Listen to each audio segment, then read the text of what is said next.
Guys, 1984 definitely did warn us, and I'm going to be showing you why. Alright everyone, so I can't actually explain this since I didn't actually live in 1984, but this video completely just exceeds my expectations on how corrupt the world was back then.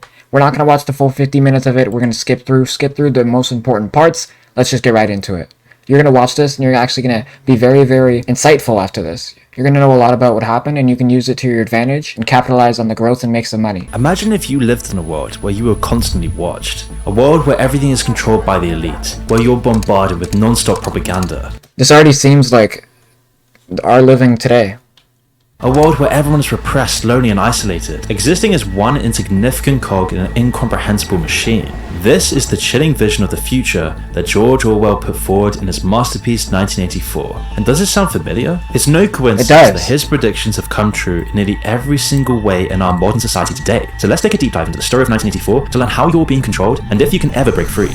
Now, the movie begins with a quote from the iconic book that it was adapted from. Who controls the past controls the future. Who controls the present controls the past. And this sets the stage. And then without delay, we are then shown the iconic shot of a crowd of people staring at propaganda presented by the party. The party is the shadowy government which controls every aspect of life through their ideology INSOC. The basic principle is to control information so tightly that every aspect of life is dictated and controlled by the party. Absolute obedience is expected, down to rejecting basic facts about life and even your own thoughts and memories. On the screen, a video plays creating an idyllic image of the country that the West has become, all under this totalitarian rule, Oceania. This is one of the three superstates which make up the world of 1984, with control over the Americas, Australia, and some parts of Africa. And this is when we're introduced to the concept of Big Brother, and a man named Goldstein, who attempts to persuade the people of Oceania that they are being duped. But despite the truth in what he's saying, he's drowned out by shouts from the audience. INSOC has conditioned them to reject the truth entirely, to the point they don't even want to hear it. Throughout the demonstration, you can see the INSOC salutes, something that was borrowed from historical totalitarian regimes. And after this propaganda video reaches its climax, the crowd is pacified by the symbol of INSOC, alongside the face of Big Brother. It's afterwards that we're introduced to our main character, Winston Smith, who is working in an office cubicle for the Ministry of Truth. His job is to edit past broadcasts to reflect the current reality that they're pushing. So if the sugar ration has been reduced from last year, he will then edit last year's paper to imply that it actually went up instead. And then once he's finished with his day's work, Winston makes his way back home, where propaganda is already being played in his house. This time it's a man being shamed for falling under Goldstein's influence. The man has been charged for attempting to persuade the public that they're not at a war with Eurasia, but rather East Asia. This information control and erasure is central to Big Brother's control of the people, as over time, the party has rewritten reality to suit. This is kind of crazy, guys. If you guys are following along with this, I don't know why people don't actually watch this. So you guys are just not watching this video? Like, I don't even know why you clicked on it then. Like, you're clicking on to see me, and I'm learning too. You're learning too. Well, might as well join me and watch this with me. Come on, guys. Their needs. This is very, very important, knowledgeable stuff.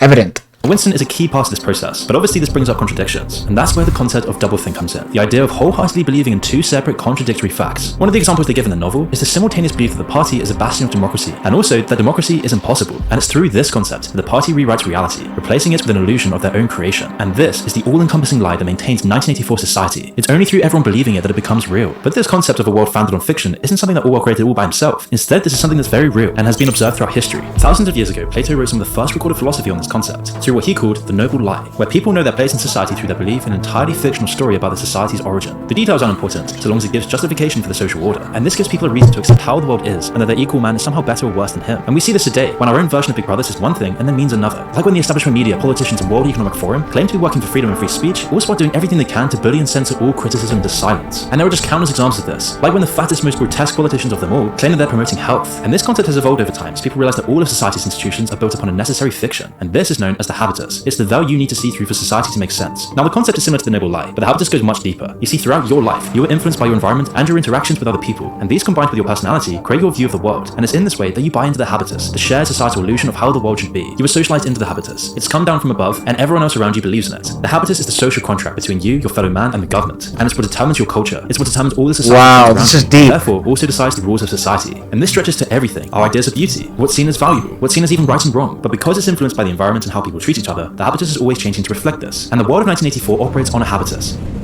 The problem with the 1984 habitus is that it's been cracked at the top and severely deformed, and because it's been poisoned at the top, it's trickled down into all elements of society. And this is why 1984 is so scary. In fact, 1984 is far more unsettling than any dumb horror film because it's so realistic. We all instinctively know what the future could be like because we're so close to it today. Our society that we live in right now is just a few steps away from totalitarianism, and Orwell was trying to warn us of all of this. Because throughout the story, we're going to see exactly how the party has brought the habitus and society, and how it affected everyone within the society.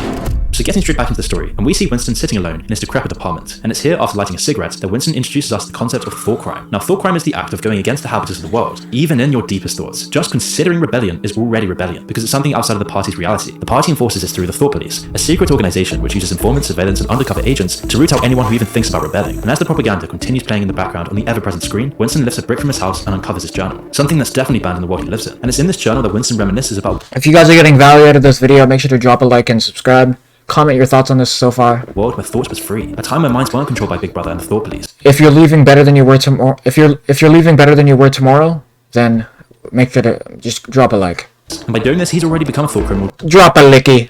Just through his own memories. And upon waking up the next day, Winston is then subjected to a mandatory exercise routine in front of his television, to which he is signaled out for not performing adequately. Winston then half-heartedly waves the insult hand signal and makes his way to work. And that's when he treats even more propaganda playing on the television during lunch hour. However, what instead catches the eye of Winston is a young woman staring at him. Winston then sits down and begins eating his meal, when one of his colleagues comments on the new shortened dictionary and how positive the destructions of word really is. Newspeak, as they call it, is a new language invented by the party that reduces English to its bare essentials, where controversial words are removed, meaning that if it works then rebellion will be impossible, because it won't even be able to be considered. The words just won't exist for it. Back at work, Winston then continues his job at the Ministry of Truth, this time unpersoning someone. Now, unpersoning is the act of essentially removing someone from history and replacing them with someone else. And this is just one of the many aspects of 1984 which has its roots in previous autocracies. Now, in this, Orwell was specifically alluding to Stalin's dictatorship, where this was an extremely common practice. Enemies of the state, or rather enemies of Stalin, wouldn't just be executed. Every mention of their name and even their image and photographs was erased, completely removing them from history. However, this practice of course hasn't died out. The Chinese government, for example, was infamous for disappearing anyone they don't like. Jack Ma, the CEO of Alibaba, essentially disappeared from public view after making economic suggestions that would shift power away from the Chinese Communist Party. And today, he's all but vanished from the public eye, spending his time in exile under constant surveillance. But we're not just talking about China. This is happening all over the West. When anyone who speaks out against the agenda set in place by Western governments, they are then often censored or bullied into silence. Whether it be Julian Assange or Edward Snowden talking about the government's crimes, or any other supposed thought criminal who's been cancelled on social media for talking Yeah, Andrew Tate, man. about COVID and its origins. Anything deemed a thought crime and you can be cancelled immediately. I mean, it's gotten to the point now where FBI and other government intelligence agencies are infiltrating and working in conjunction with all the big social media sites. And once they have control of sites like Twitter, they can then censor any narrative they don't like, shadow banning or completely deleting people from the sites. But it's not just social media companies. Now even companies like Uber, PayPal, and even Airbnb can ban you for having the wrong opinions online. And then over in China is their infamous social credit system. The basic idea is for each person to be assigned a personal score based on how trustworthy they are according to the Chinese government. Certain things can increase your score, like making a social media post praising the government. But on the other hand, things like getting into debt, buying too many video games, reading the Bible, or criticizing the government deduct points from your score. And if your score falls too low, the CCP will then severely reduce your already restricted freedoms, as people with a low score can have trouble buying train or even plane tickets. Some people have even had their pets taken away from them, with one student even being denied a place at university because his father had a low score. For now, the system's only been put into practice by some scattered Just wait till there's just digital everything. When AI takes over, fuck the government, man. regional governments, but it won't be that way for very long. And recently, it's usually being pushed through new laws to lay the groundwork, meaning that a nationwide social credit system is just a few years away. I mean, recently it's gotten so bad in China that a new law just passed, which means that farmers can only plant the crops the government approves of, and the personal planting of vegetables like beans, melons, squashes in your front or backyard is now strictly forbidden. And in the West, we're also seeing a gradual progression of repression, which is exactly what George Orwell feared. So after he finishes with his work for the day, Winston makes his way to an antique store in the slum districts of London and meets the owner who sold him his journal. He buys a coral figurine, taped with glass, and makes his way out of the store, where he meets the same woman who was staring at him during lunch. The woman continues looking at him ominously, going into the proletariat zones in London, something that is forbidden by the party. She considers them out, and so Winston considers killing her back at his apartment. Coincidentally enough though, the two see each other the very next day in an underpass. The woman stumbles and falls to the ground, but quickly makes her way back on her feet.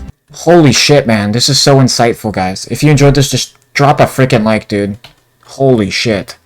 I have chills right now. Look at my hands. They're moving like crazy, man. Click the last two bangers on the screen.